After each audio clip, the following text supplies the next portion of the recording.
సిగాచి ఘటనతో రాష్ట్రమంతా ఒక్కసారిగా ఉలిక్కిపడింది. ప్రమాదం జరిగి గంటలు గడుస్తున్నా ఇంకా కొంతమంది ఆచూకీయే దొరకలేదు. ప్రమాదం తీవ్రత ఎక్కువే అయినా మీడియాకు సమాచారం ఇవ్వడంతో ఉన్నతాధికారుల నిర్లక్ష్యం బాధిత కుటుంబాల గుంటలను పండేసింది. సాక్షాత్తు ముఖ్యమంత్రి వచ్చేంత వరకు జిల్లా పరిపాలనాధికారి మీడియా ముందుకు ఎందుకు రాలేకపోయారనేది ఇప్పుడు చర్చనీయాంశంగా మారింది. మంత్రులు చెప్పేంత వరకు అక్కడ చనిపోయింది ఎంతమంది, మిస్సింగ్ ఎంతమంది అనేది తేలలేదు. రియాక్టర్ పేలి పదుల సంఖ్యలో ప్రాణాలు పోయినా ఎందుకంత గోప్యత? అసలేం జరిగింది? Watch the story.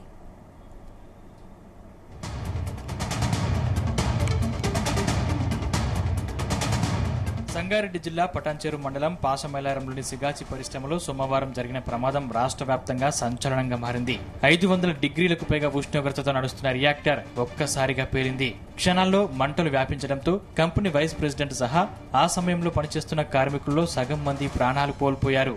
అయితే ప్రమాదం జరిగి గంటలు గడిచినా మృతుల సంఖ్యపై స్పష్టత రాకపోవడం కొన్ని మీడియా సంస్థలు ఇష్టానుసారంగా లెక్కలేసుకున్నాయి. ఒకరు 20 మంది అంటే ఇంకొకరు 30 మంది అంటూ వార్తలు ప్రసారం చేసేశారు. ఇంత జరుగుతున్నా ఘటనా స్థలంలో గంటల పాటు పరిస్థితిని స్వయంగా సమీక్షించిన జిల్లా కలెక్టర్ పి ప్రావీణ్య మీడియా ముందుకు రాకపోవడం చర్చనీయాంశమైంది. అత్యంత విషాదకరమైన ఘటన చోటు చేసుకున్న క్రమంలో జిల్లా పరిపాలనాధికారి కనీసం ప్రకటన చేయకపోవడంతో మృతుల సంఖ్యలో గందరగోళం నెలకొంది. దీంతో మీడియాలో ఇష్టానుసారంగా కథనాలు వచ్చాయి. మృతదేహాల లెక్కింపులలో అధికారులు తికమక పడ్డారా అన్న ప్రశ్నలు వస్తున్నాయి.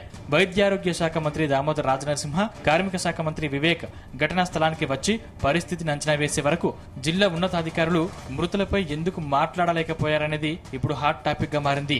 హన్మకొండ జిల్లా నుంచి బదిలీపై ఇటీవలే సంగారెడ్డి జిల్లాకు వచ్చిన కలెక్టర్ ఎందుకు మీడియాను దూరంగా ఉంచుతున్నారన్నది కూడా చర్చనీయాంశంగా మారింది.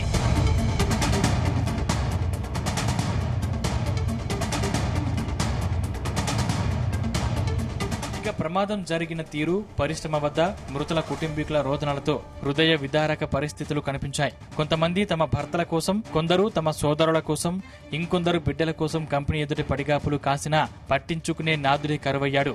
దీంతో అటు పరిశ్రమ శిథిలాల్లోకి వెళ్లలేక ఆసుపత్రుల వద్ద సరైన సమాధానం దొరకక తీవ్ర మనోవేదనను అనుభవించారు.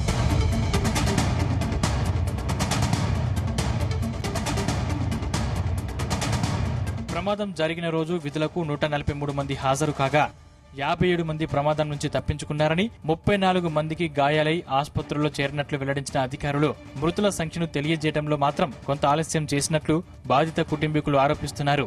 ప్రమాదం జరిగిన తర్వాత 5 గంటల వరకు మృతుల విషయంలో జిల్లా కలెక్టర్ గాని, ఉన్నతాధికారులు గాని ఎలాంటి ప్రకటన చేయలేదు. వైద్యారోగ్య శాఖ మంత్రి వచ్చాకే 12 మంది చనిపోయినట్లుగా ఓ ప్రకటన చేశారు.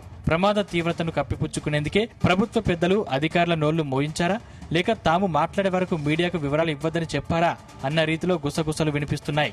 ప్రమాదం జరిగిన గంటలోపే ఘటనా స్థలానికి చేరుకున్న కలెక్టర్, ఎస్పీ మీడియాతో మాట్లాడొద్దని ప్రభుత్వం నుంచి ఆదేశాలొచ్చాయా అన్న చర్చ కూడా ప్రతిపక్ష పార్టీలో నడుస్తుంది.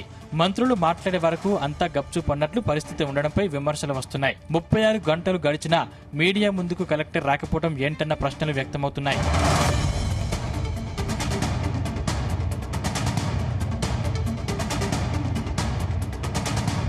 సిగాచి పరిశ్రమలో జరిగిన ప్రమాద ప్రభావం ఇతర కంపెనీలపై పడకుండా ప్రభుత్వం జాగ్రత్త పడిందా, లేక ఈ ఘటనతో పరిశ్రమల్లో భద్రత వైఫల్యాలు బయట పడతాయని మీడియాకు సమాచారం ఇవ్వడంలో గోప్యత పాటించారా అన్న అనుమానాలు వ్యక్తమవుతాయి. నిజానికి పారిశ్రామిక కారిడార్ గా పేరున్న పటాన్చెరు, బొల్లారం, జిన్నారం పరిసర ప్రాంతాల్లో ఇలాంటి ప్రమాదాలు సర్వసాధారణం అన్న భావన చాలా మంది అధికారుల్లో ఉంది. పరిశ్రమల్లో భద్రత ప్రమాణాలపై, కాలుష్య నియంత్రణపై, అగ్నిమాపక రక్షణ చర్యలపై ఎప్పటికప్పుడు తనిఖీలు చేయాల్సిన ఆయా శాఖల అధికారులు నిర్లక్ష్యంగా వ్యవహరించడం వల్లే ప్రమాదాల సంఖ్య కూడా పెరుగుతుంది. పరిశ్రమల్లో కఠినమైన విధానాలు అమలు చేయకపోవడానికి 2 కారణాలు ఉన్నాయంటున్నారు నిపుణులు.